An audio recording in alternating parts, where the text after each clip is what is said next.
Hey everyone, my name is Dr. Dolores Tarver. I'm a licensed psychologist here in Columbus, Georgia, and it is time for the Tea Time with Dr. Tarver is a wellness-based podcast.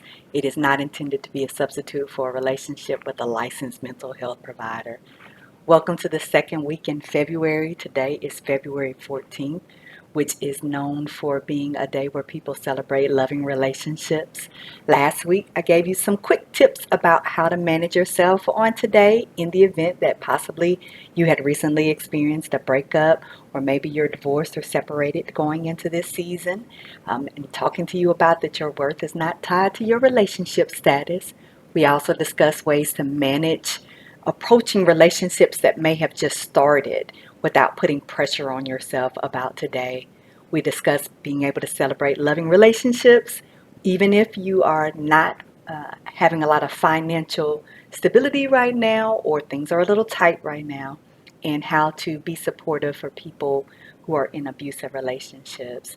And today we're going to get more into being in an unhealthy relationship, the difficulty that we have letting go of people, and strategies to be able to end our unhealthy relationships. So let's get into it. Caught in the shrinkage, ending unhealthy relationships. So you all know I've been trying to give you a good scripture word and words of encouragement and encouraging also some guided meditation for the last couple of months.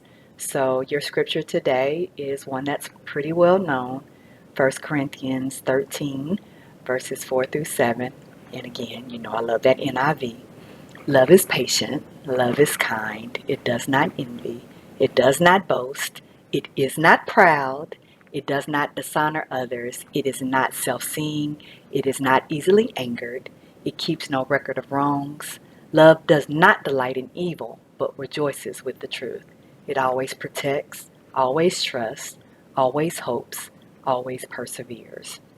Your words of encouragement for this week are: you are not alone.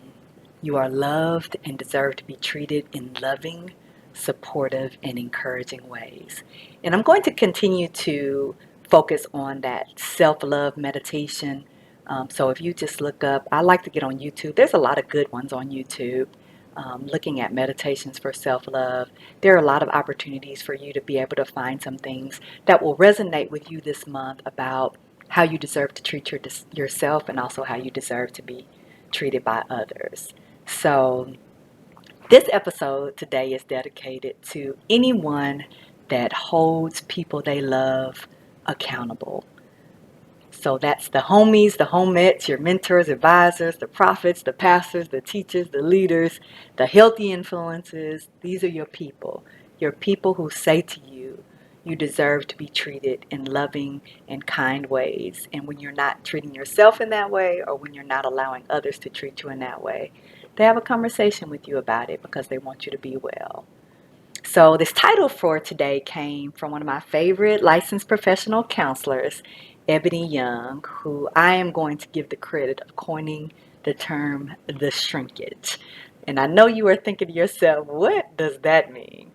Well, the shrinkage, as I'm referring to in today's episode, is when you are in a relationship with someone that could be jealous or insecure, perhaps they lack empathy, and it is coming across as critical, controlling, verbally abusive, physically or sexually violent, manipulative, judgmental, or blaming behaviors.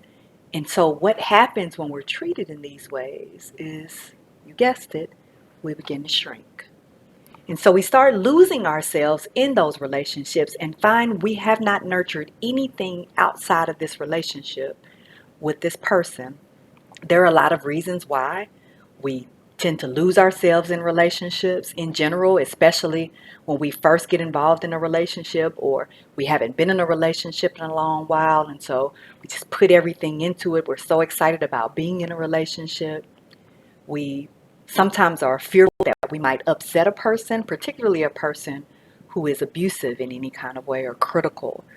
We tread lightly because we don't want to rock the boat. We don't want to upset that person. So that means we might go out of our way not to talk to other people, not to pursue things that we're interested in, not to even have too much dialogue with this person if we see that they may be irritated because we don't want to get into an argument. We are trying to avoid being put in a situation where we might be assaulted, and we definitely don't want to be accused of something, particularly something that we haven't done. Nobody likes to be questioned, and so what do we do not to be questioned? We keep a very strict routine. So I may mean I come straight home after work. Perhaps I would like to go to the gym, but I don't, because you may be upset about me going to the gym and saying that I'm going to impress somebody. Perhaps I stop wearing makeup or doing my hair, or I stop putting on cologne, or I stop dressing really nice. And I really literally shrink away from anyone seeing me because I don't want that to be associated with me doing something that might upset this person I'm in a relationship with. So, as you can imagine, shrinkage is often correlated with lack of self care and low self worth. We also can feel a lot of guilt and shame where we're in relationships where people are constantly being critical of us, questioning us. It makes you not really know what's real and not real. That's where that gaslighting comes in. You begin to question your own reality. It can also lead to loneliness and feeling isolated, and people will frequently talk about being in a relationship but feeling like they're alone.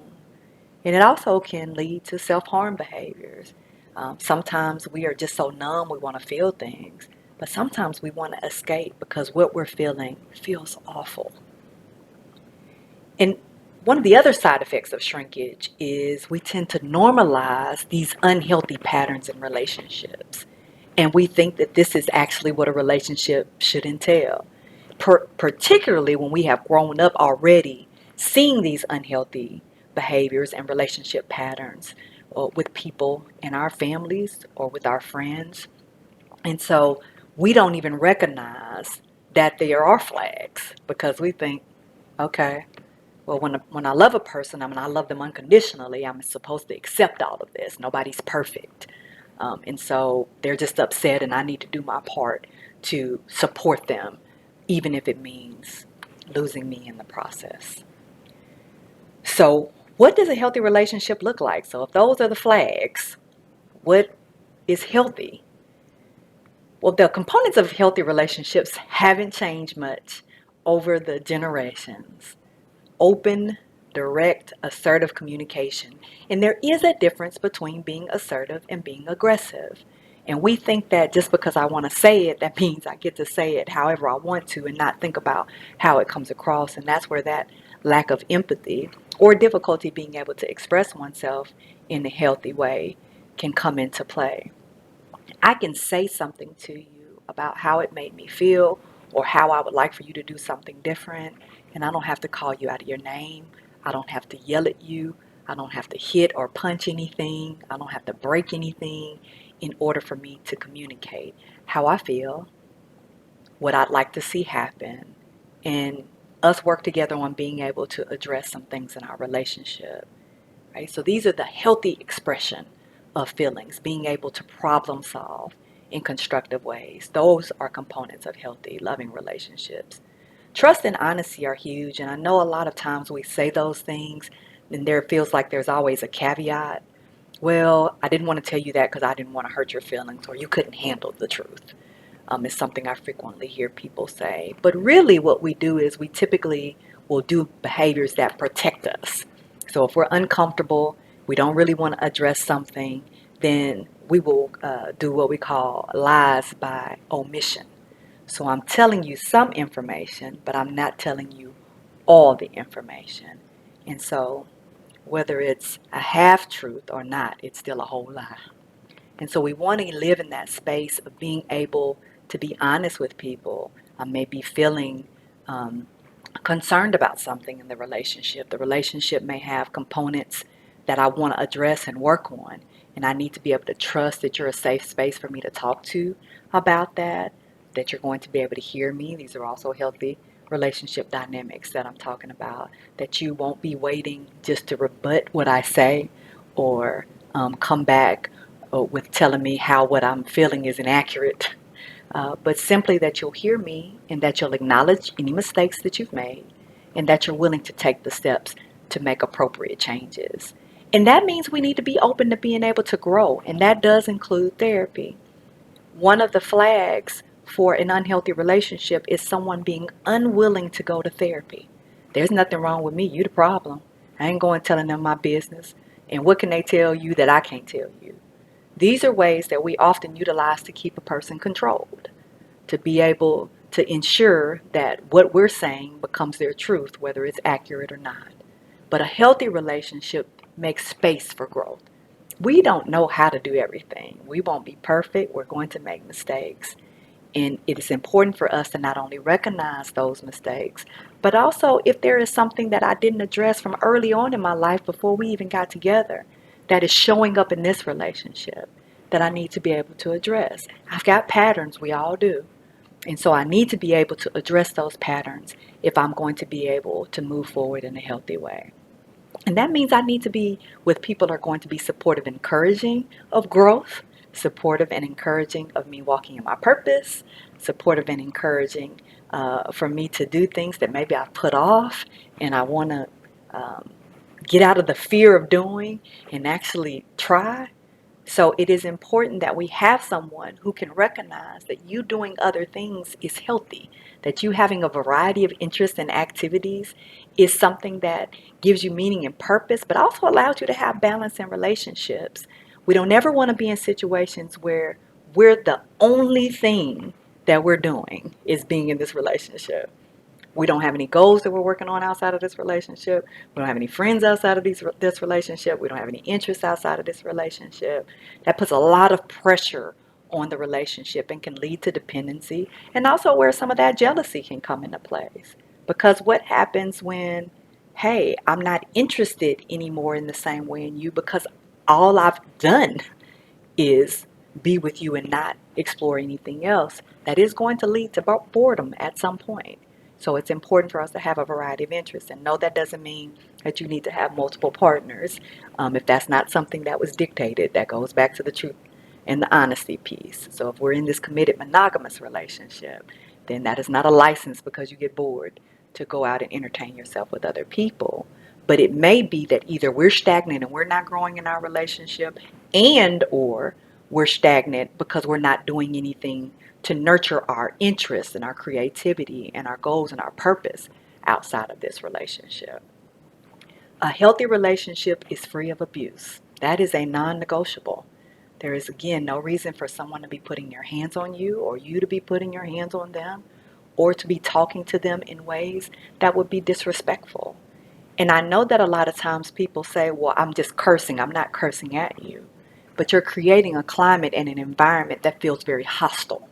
So whether or not you're calling me the B word or saying some other expletives directly to me, you're saying them in this environment in a conversation that we're having. So one, it's not going to allow me to feel safe. And two, it again causes me to shrink. Safety is another important part of relationships. And safety entails a lot of things. Safety in terms of we're going to keep these boundaries, and whatever is uncomfortable for you, I'm not going to push you to do something that's outside of your comfort zone physically or emotionally. Yes, there may be some things we work on together like, hey, I really want to grow in this. I'm a little timid about it, but I want to be able to move in this area. That's different.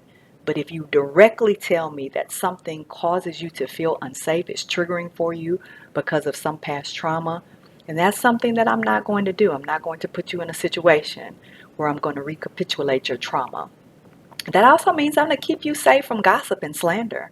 When people are tearing you down or say things to you in front of me that may include your family members or your friends or your coworkers, I'm going to advocate for you because I'm not going to allow anyone else to harm you in the same way that I wouldn't allow me to harm you. We're going to promote that health and wellness in each other because if we love each other and we care about each other, we want each other to be well. We're going to invest in each other. We're going to prioritize the relationship.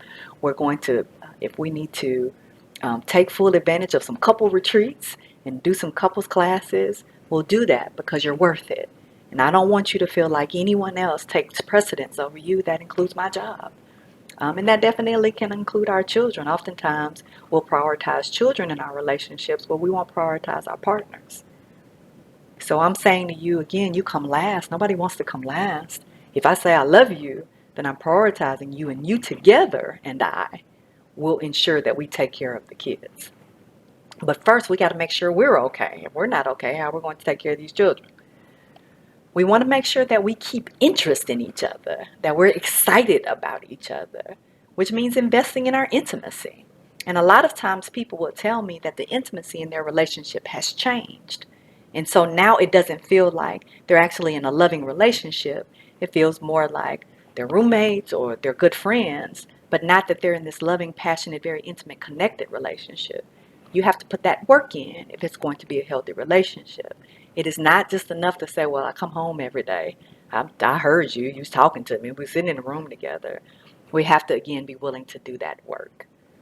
And that means we need to have respectful and constructive feedback because we can get stagnant. We can get comfortable, particularly the longer that we've been together. And so that might require us to be a little bit more creative and also utilize other resources to be able to figure out, hey, what can we do to continue to allow ourselves to grow? Teamwork. Teamwork is a very important part of relationships. We need to be able to problem solve. Sometimes people will say to me, we keep having the same problems over and over again and they don't get resolved because we never figured out how to work through them. So it's important that we're able to do that. And relationships shouldn't feel like work. Sometimes we are working hard in them. And that can be a challenge, but there should also be this lighthearted and fun component to a relationship too. This is your friend. And so you should enjoy being around them. You should enjoy coming home to them. And we want to make sure that we are doing the things that we need to be fun. We want to, it's not that your partner, all of these characteristics I've mentioned about healthy relationships, it's not that your partner is responsible for carrying the weight of all of these things. You've got to show up and be present too. All right. So, what are some of the reasons why it is difficult for us to leave an unhealthy relationship? We talked about the unhealthy relationship, healthy components that we deserve and desire in relationships, but we still stay in that unhealthy relationship instead of either working to find a partner that is healthy or addressing the issues in our relationship so that we can be healthy. Um, but why is it hard for us to leave when we realize this does not have the ability to be healthy? Because sometimes we are holding on to the potential of something. You'll know I say that quite frequently. You don't date potential, you date people. Sometimes we're holding on to the potential of something, and it does not allow us to actually be able to see what we're truly in. We don't trust that what we actually need, desire, and deserve is possible. So we feel like this is really all there is. As I look around and I talk to other people, I'm seeing these same types of dynamics on social media. My friends and family have these same type of dynamics in their relationship. All relationships are unhealthy. That's just what it is. We again begin to normalize unhealthy relationships as a part of life. So, oh well, I need to adjust. I'm going to be dealing with some kind of unhealthy characteristic, so I'm going to pick my battles. We don't want to lose to someone else the benefit of the work we've invested in this person. I definitely will hear people say, I don't want this person to take everything I've given to them, and we like to say we made people and made them be, and now they're going to go give that to someone else. So we stay with them as we really don't want them to be with someone else. And truthfully, it is difficult when you love someone to see them move on and be with another partner. Even though that's not a reason to stay in an unhealthy relationship, it is something that we may think. Sometimes it feels like we failed and maybe there was more that we could have done and we don't want to give up on someone. And this speaks to that unconditional love piece. We sometimes misunderstand that unconditional love means that I need to stay and be abused. Those are two different things. Unconditional love does mean that I love you, and I'm going to show up and love you regardless. It does not, however, include the boundaries of, and if you do not treat me with respect, I am going to love you from a distance. Because I can love someone and not allow them to continue to abuse me. truthfully, a lot of us don't want to be alone. We don't like this idea of being unpartnered because, again, we feel like our worth is tied to us being with someone, or we're just dependent on someone else for our happiness. We haven't known a life without dating. We may not have known a life without being with this person. They might have been someone we've been with since we were in our teenage years, and now we've been married 20 years. I don't know a life without you. And so it's difficult for me to even conceive of a future without you. So it feels very fearful, this unknown. Sometimes we are literally unable to leave a relationship because we don't have the skills or the ability to do so because this person maybe financially is taking care of us.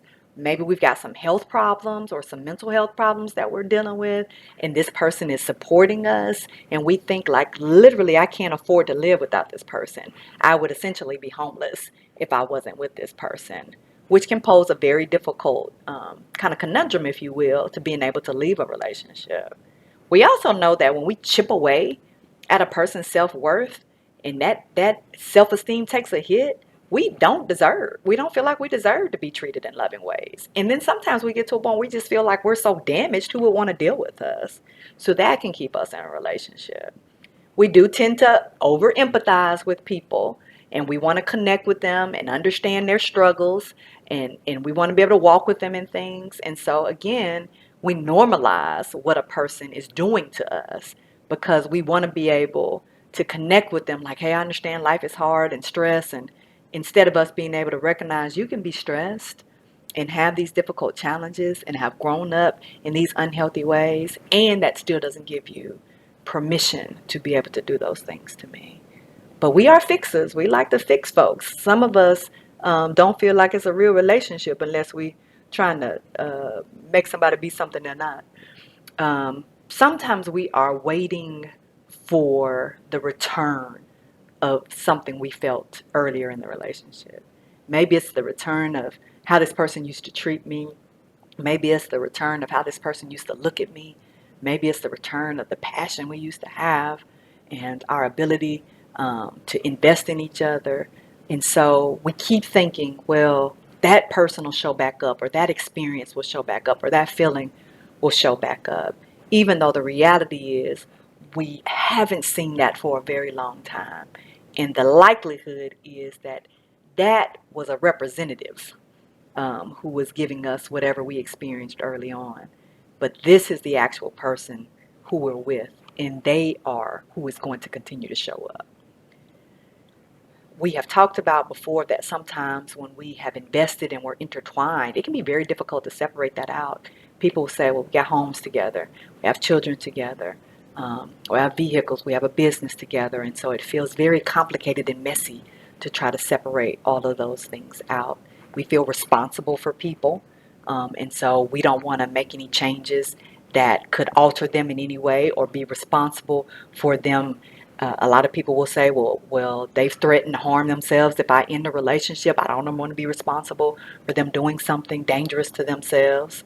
Um, and I think sometimes what ends up happening too is that um, the idea of managing all of these things can be very overwhelming. And so sometimes we're just avoidant, like, I don't even want to have to deal with that. And so we don't leave simply because we don't want to have to think about everything that it would entail to start that process. It makes us feel frozen, if you will. We feel a little stuck. All right. So what happens in terms of when I recognize this is unhealthy, and I may still be struggling with all of the different things that I talked about that causes us to stay in relationships, but I'm wanting to begin to start chipping away at it. I'm wanting that process feels very overwhelming, but I want to start it. And so I will say to you, as I say to you in probably most of these episodes, is to have a strategy. What is your exit strategy going to be? What do I need in order for me to be able to leave? First thing first is safety. If you are in any way not safe, we want to ensure that you are safe before you leave. So that may require you work with an agency or other people to be able to safely leave a situation. It may be that you need to leave when this person isn't there. It may be that you don't need to have a conversation with this person about that you're going to leave, because that could result in violence. And so we want to make sure that you're safe. If you have children, that they're safe. And that is always the priority. I don't ever want anyone to put themselves in a situation where they're talking to someone who could physically harm them. Also, a part of that exit strategy may be the self-worth piece, right? Because we have talked about this person has chipped away at how I see myself, how I value myself, even what I consider to be reality and truth. And so I need something to be able to work on that. And that's where that therapy may come in handy. That may be where that support system can come in handy, where people who can hold you accountable to growing and improving and able to be self-sufficient, because the financial stability is another part of this exit strategy. If I don't have the means right now to take care of myself, how am I going to be able to get some financial stability? That means I may need to qualify for some programs to be able to get in housing. And this all is going to determine timelines. So this is why we're talking through this. Am I able to live with people, and not people who are going to be abusive to me, or who are going to only be able to supply something temporary or want something in return that I can't give. Some people will leave one relationship and go live with some other potential partner, which causes a whole other set of issues. Some people will leave and go back to these abusive parents that they grew up with. So we don't want you leaving one situation to go in a situation that could be just as bad or worse. We want to ensure that you're looking at your other resources in terms of being stable. Do I need to get employment? Do I have Social Security benefits? Am I able to get low income housing? So those are the kinds of things that I'm talking about with the financial stability. Can I pay off some of my debts? Do I have a car that's stable and reliable, or transportation to get to and from? We also know that, again, people are dealing with a lot of physical and mental health issues, and so they need some caregiver support. Am I able to maybe go into some type of program that allows me to be able to have those resources there that I qualify for? Do I have family members who are able to address these needs?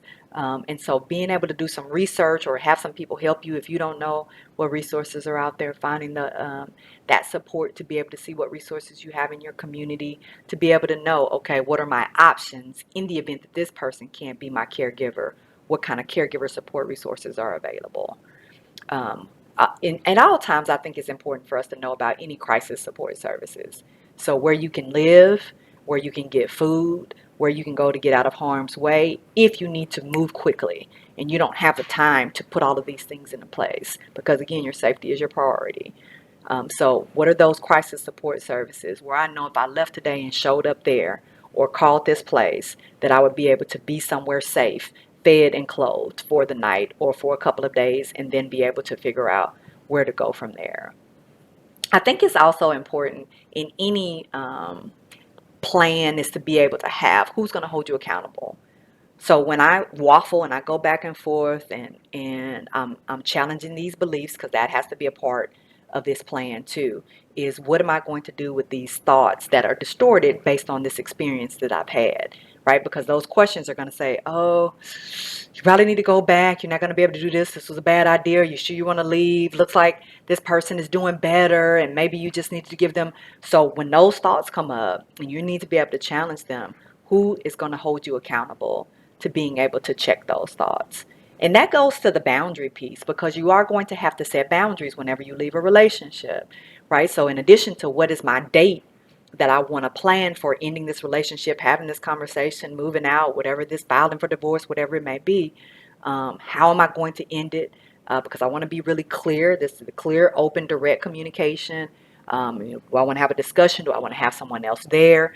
How am I going to cut off or alter contact with this person? Sometimes you're in a situation where you have children, and so there's a co-parenting relationship, and so you will be still engaging. Sometimes we just need to not have contact with a person when a relationship is ended, because that is your opportunity to get pulled right back into a relationship. People will talk about, like, we're on this pattern. I end it and then I slide right on back because we're still having contact. And so I need to address that if I have identified that this relationship is unhealthy, then why am I still having contact with this person? And that's when I have to really talk to myself about, what am I going to do when I feel lonely?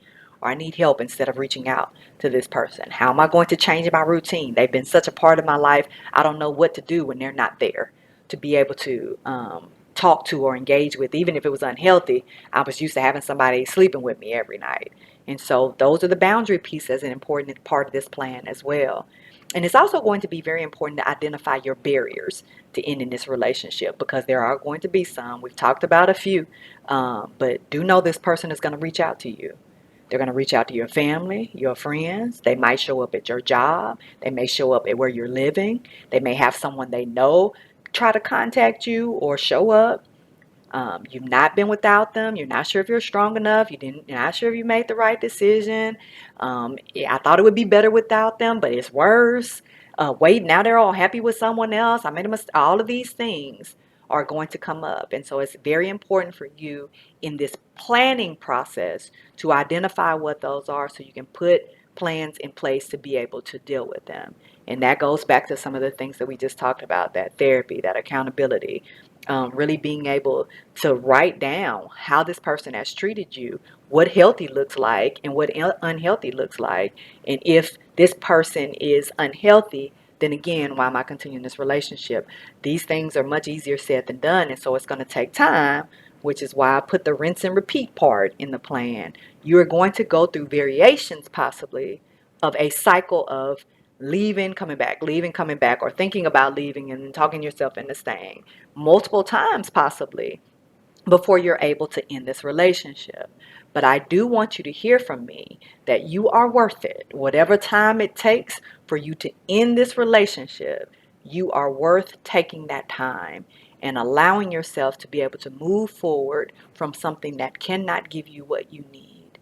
Also be aware that it is very important to have some relationship sobriety after you end a relationship. You all have heard me use that term before, because when you are in shrinkage, you are more likely than not to get into another unhealthy relationship because you're already in that place of having lost part of you, shrinking down. And so it is going to be very easy for someone to come in and tell you all this good stuff that you want to hear, and they still have the same unhealthy characteristics as your last 5 partners. So it is important to take that time, work on yourself, heal, identify your risk factors to being in unhealthy relationships before you start another relationship. People don't like to hear this when I say it in this episode of things I don't want to hear from my therapist. But I often encourage people to take a year between relationships, particularly if you are a person that has gone back to back to back to back in relationships, or if you have been in a relationship for the past 15, 20 years. Take some time and heal. And I know a lot of people try to get in another relationship to get over a relationship. And I do often encourage people to look at what happens when they have done that in the past.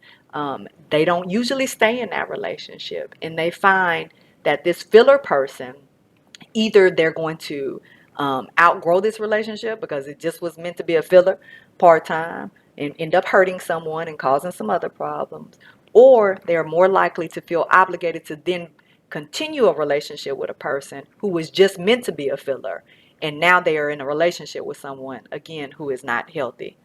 Okay, so of course you know that I have to end this session, this episode, in the same way I end all other episodes, which is to remember to treat yourself with kindness, respect, and love, and most importantly, be well.